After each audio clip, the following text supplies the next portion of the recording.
ఆహ్, good morning to all. ఈరోజు మనం అసలు సిపిఎస్ అంటే ఏంది? అంటే అందరికి తెలుసు. కాకపోతే కొంచెం బేసిక్ ఇన్ఫర్మేషన్ తెలుసుకుందాం. సిపిఎస్ అంటే ఏంది అసలు? సిపిఎస్ అనేది సెంట్రల్ గవర్నమెంట్‌లో దీన్ని ఎన్‌పిఎస్ అంటారు. ఎన్‌పిఎస్ అనేది కాంట్రిబ్యూటరీ పెన్షన్ స్కీమ్ అన్నమాట. లేదా ఎన్‌పిఎస్ అనేది ఉద్యోగి మరియు ప్రభుత్వం ప్రతి నెల చందా వేసే పెన్షన్ పద్ధతి. అంటే మనం బేసిక్ ప్లస్ డీఏపై ఒక 10% తీసి దాంట్లో ఈక్వలెంట్ హ్మ్, గవర్నమెంట్ నుంచి యాడ్ చేస్తే మనం మొత్తం ప్రాన్ ఖాతాలో జమ అవుతుందన్నమాట. అంటే అందరికీ సర్వీస్‌లో జాయిన్ అయిన తర్వాత సిపిఎస్ ఎంప్లాయీస్‌కి ఒక ప్రాన్ నంబర్ ఇస్తారు. అది మన సిపిఎస్ అకౌంట్‌లో ఒక ప్రాన్ అగైనిస్ట్‌గా ప్రాన్ అంటే ఒక పర్మనెంట్ అకౌంట్ నంబర్ లాంటిది. అంటే సిపిఎస్ యూనిక్ నంబర్ అది. అంటే దాని అగైనిస్ట్‌గా ఒక బ్యాంక్ ఖాతాలాగా అది అమౌంట్ అనేది యాడ్ అవుతుంది. ఎన్‌పిఎస్ అనేది పిఎఫ్ఆర్‌డీఏ అంటే pension fund regulatory and development authority of India కంట్రోల్‌లో ఉంటుంది. అంటే ఇప్పుడు ఇదొక ఇన్వెస్ట్‌మెంట్ ఫండ్ లాంటిది కాబట్టి అంటే ఆ నియంత్రణలో ఉండడం అనేది చాలా ఇంపార్టెంట్ అన్నమాట. దానివల్ల ఒక మానిటరింగ్ వ్యవస్థ అనేది ఎస్టాబ్లిష్ అవుతుంది. ఇంతకీ అసలు సిపిఎస్‌లో ఏమవుతుంది? అంటే ఎంప్లాయీ సర్వీస్‌లో జాయిన్ అయినప్పుడు అతను బేసిక్ ప్లస్ డీఏలో 10% మళ్ళీ ఎంప్లాయర్ కాంట్రిబ్యూషన్ 10% అలా యాడ్ అవుతూ ఎళ్తుంది. సో, సపోజ్ ఒక ఎంప్లాయీ 60 సంవత్సరాలకి రిటైర్డ్ అయ్యాడు అనుకుందాం. అప్పుడు మొత్తం కార్పస్ లెక్కేస్తారు. సపోజ్ ఆహ్, రిటైర్డ్ అయ్యే సమయానికి ఆయన సర్వీస్‌లో రూ. 1,00,00,000 ఉన్నాయనుకుంటే 60% లంప్ సమ్ అంటే 60,00,000 తీసుకోవచ్చు. కానీ మిగతా 40%తో యాన్యుటీ కంపల్సరీ కొనాలి. యాన్యుటీ అంటే ఏంది? ఒక పెన్షన్ ప్లాన్ లాంటిదనమాట. అంటే దాని మీద వచ్చేదే మన పెన్షన్. సో, అది ఎగ్జాంపుల్ చూద్దాం. ఒక ఎంప్లాయీకి కార్పస్ 20,00,000 అయింది. 20,00,000లో 60% అంటే ఎంత? 12,00,000. ఆ 60% లంప్ సమ్ అంటే 12,00,000 తను తీసుకోవచ్చు. కాకపోతే 40% యాన్యుటీ అంటే 8,00,000 మీద కంపల్సరీ యాన్యుటీ కొనాలి. సో, అప్పుడు నెల పెన్షన్ ఎంతొస్తుంది? 3,500-4,500 అప్పుడున్న రిటర్న్ కాలిక్యులేటర్ అంటే రిటర్న్ ఇంట్రెస్ట్‌ని బట్టి. సో, 20,00,000 అయితే ఇంతే వస్తుంది పెన్షన్. ఒకవేళ 1,00,00,000 అనుకోండి. 60% లంప్ సమ్ అంటే 60,00,000 తీసుకోవచ్చు. 40% యాన్యుటీ అంటే 40,00,000 మీద పెన్షన్ వస్తుంది. సో, నెల పెన్షన్ అనేది వచ్చే యాన్యుటీ ఆప్షన్ ప్రకారం మారుతా ఉంటుంది. సో, ఆహ్ అంటే ఎక్కువగా పెన్షనొచ్చే అవకాశాలు చాలా తక్కువ. ఒకవేళ మీ బేసిక్ అప్పుడున్న డీఏ పరిస్థితులు బావుంటే, కార్పస్ అనేది బాగా జమ అయితే తప్ప పెన్షన్ సరిగ్గా వచ్చే ఆప్షన్ ఉండదు. ఇప్పుడు ఇంకోటి మీకు ఒకవేళ యాన్యుటీ అవసరం లేదనుకుందాం. అంటే pension sorry lump some amount అవసరం లేదంటే 100% యాన్యుటీ మీద గూడా పెన్షన్ తీసుకోవచ్చు. అంటే మీకిక్కడ కార్పస్ 20,00,000 మీకు విత్‌డ్రా చేయాల్సిన ఇంట్రెస్ట్ లేదు. సో, మొత్తం అమౌంట్ మీద పెన్షన్ తీసుకోవచ్చు. ఈ కేస్‌లో ఇప్పుడు 20,00,000కి 40% యాన్యుటీ అంటే 3,500 దాకా పెన్షన్ వస్తుందనుకోండి. మొత్తం ఒకవేళ పెన్షన్ తీసుకుంటే అసలు డబ్బులు విత్‌డ్రా చేయకుండా 10,000, 11,000 దాకా రావచ్చు. ఇప్పుడు యాన్యుటీ ఆప్షన్ అంటే రిటైర్మెంట్ సమయంలో ఎంప్లాయీ ఏదో ఒక ఆప్షన్ ఎంచుకోవాలి. జీవితాంతం స్థిర పెన్షన్. అంటే వీటిలో పెన్షన్ అమౌంట్ అనేది మారదు. కాకపోతే ఇనిషియల్ పెన్షన్ ఎక్కువొస్తుంది. కానీ ఇంక లైఫ్ లాంగ్ పెన్షన్ అంతే అన్నమాట. ఇప్పుడు మీకు 11,000 సపోజ్ పెన్షన్ ఫిక్స్ అయితే ఇంగా 11,000 మారదు. ఇంగ రిటైర్డ్ అంటే మంచి ఎంప్లాయీ చనిపోయే వరకు ఇంక అదే 11,000 వస్తుంది. దీంట్లో సిపిఎస్‌లో డిసడ్వాంటేజ్ ఏందంటే అంటే పే రివిజన్స్ అయినా, టీఏ పెరిగినా ఏవి ఎఫెక్ట్ కాదు. అంతే. ఇది ఒక ప్రైవేట్ ఫండ్ లాగా అయిపోతుంది. అంటే మీ పెన్షన్ అసలు మారదనమాట. అది ప్రాబ్లమ్. దీంట్లో ఇంకో ఆప్షన్ ఉంది. ఎవ్రీ ఇయర్ 3% పెరిగే పెన్షన్.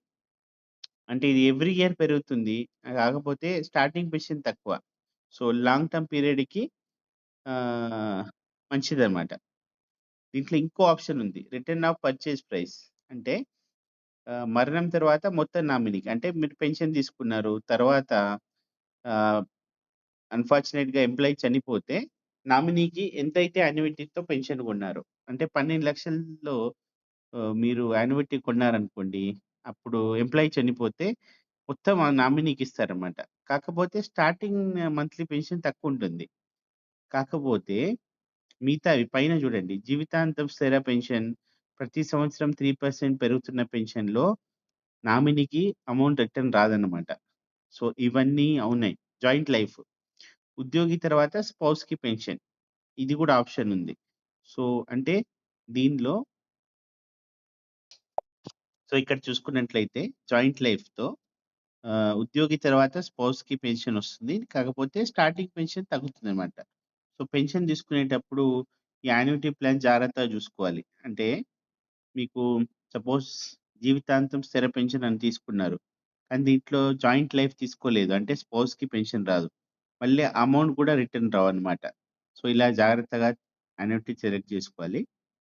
నేను ఇందాక చెప్పినట్టు పూర్తి యాన్యుటీ పెడితే ఏమవుతుంది? నెల పెన్షన్. సపోజ్ ఇందాక ఒక ఎంప్లాయీకి 20,00,000 వచ్చాయనుకుంటే, నెల పెన్షన్ 11,000 మాత్రం వస్తుందన్నమాట. ఇప్పుడు ముఖ్య విషయాలు ఏందంటే, సీపీఎస్ పెన్షన్ ఫిక్స్ కాదు. అంటే మారొచ్చు. మార్కెట్ రిటర్న్స్ మీద ఆధారపడి ఉంటుంది. అంటే ఇది ఎఫ్‌డి లాగా అనుకోవచ్చు. అప్పుడున్న యాన్యుటీ రిటర్న్స్‌ని బట్టి పెన్షన్ వస్తుంది. యాన్యుటీ ఎంచుకున్న తర్వాత మార్చలేరు. అంటే పైన నేను చెప్పాను గదా! ఇవి 4 జీవితాంతం స్థిర పెన్షన్, ప్రతి సంవత్సరం 3% పెరుగుతున్న pension, return on purchase price, joint life. ఇది పెట్టుకున్న తర్వాత ఒక్కసారి యాన్యుటీ తీసుకున్న తర్వాత వేరే వాటికి మార్చరాదు. అంటే రిటర్న్ ఆఫ్ పర్చేజ్ ప్రైస్ మీరు తీసుకున్నాక జాయింట్ లైఫ్ అంటే భార్యకు పెన్షన్ ఆప్షన్‌కి షిఫ్ట్ కారాదు. సో, అందుకే యాన్యుటీ ఆప్షన్ అనేది చాలా ఇంపార్టెంట్. ఇంకోటి స్పౌస్ ఆప్షన్ తీసుకుంటే పెన్షన్ తగ్గుతుంది. కాకపోతే స్పౌస్‌ని కూడా కేర్ జేసుకోవాలి గాబట్టి, ఈ ఆప్షన్స్ ఒకవేళ ఇస్తే చాలా జాగ్రత్తగా సెలెక్ట్ చేయాలి. ఇన్‌ఫ్లేమేషన్ వల్ల అంటే పెన్షన్ విలువ తగ్గవచ్చు. మీరు చేయాల్సిన పనేందంటే, మనమందరం ఎన్‌పీఎస్ అనేది ఒక యాప్ ఉంది. దాంట్లో మీ కాంట్రిబ్యూషన్స్ వస్తున్నాయా లేదా కంపల్సరీ చెక్ చేసుకుంటూ ఉండాలి. అంటే మీకు ఏదో మీరు కాంట్రిబ్యూట్ చేస్తున్నారు. ఎంప్లాయర్ కూడా కాంట్రిబ్యూట్ చేస్తున్నారు. అది ఎళ్ళిపోతుందనుకుంటే తర్వాత కాంట్రిబ్యూషన్ కాకపోతే చాలా ఇబ్బంది పడాల్సొస్తుంది. సో, ప్లాన్‌లో రెగ్యులర్‌గా రీసెంట్ కాంట్రిబ్యూషన్స్ అని అవన్నీ ఉంటాయి గాబట్టి, రెగ్యులర్‌గా చెక్ జేసుకోవాలి. లేకపోతే ప్రాబ్లమ్ అవుతుంది. నామినేషన్ అంటే మీకు నామినేటెడ్ ఎంప్లాయీ ఎవరు? అంటే ఫ్యామిలీ మెంబర్ ఎవరు అనేది కంపల్సరీగా చెక్ జేసుకోవాలి. తర్వాత రిటైర్డ్ ముందు యాన్యుటీ ఆప్షన్ కూడా జాగ్రత్త. ఎందుకంటే ఇందాక చెప్పినట్టు ఒకవేళ యాన్యుటీ ఆప్షన్ రాంగ్‌గా సెలెక్ట్ చేసుకొని తర్వాత బాధపడితే చాలా ఇబ్బందవుతుంది. ఇందాక చెప్పినట్టు మన ఫార్ములా నెల పెన్షన్ ఎంత అంటే యాన్యుటీ పెట్టిన మొత్తానికి annuity rate by 12 monthly. Suppose మీరు యాన్యుటీ 20,00,000లో 8,00,000కి పెన్షన్ తీసుకుంటున్నారు. యాన్యుటీ రేటు 6% వాళ్ళిస్తున్నారు అనుకుందాం. సో, 12 నెలలకి డివైడ్ చేస్తే నెలకు 4,000 మాత్రం పెన్షనొస్తుంది. కానీ సెంట్రల్ గవర్నమెంట్‌లో ఒక అడ్వాంటేజ్ ఉంది. అంటే మన స్టేట్ గవర్నమెంట్‌లో బేసిక్ ప్లస్ డీఏలో 10% ఎంప్లాయీస్ షేర్. అంతే equivalent employers share government add చేస్తుంది. అంటే 10కు 10 అంటే సపోజ్ బేసిక్ ప్లస్ డీఏ కలిపి 10,000 అయిందనుకుందాం. తెలంగాణ గవర్నమెంట్‌లో ఏపీలో గాని, తెలంగాణలో గాని 10,000కు 10,000 కలిపి 20,000 దాంట్లో పోతాయి.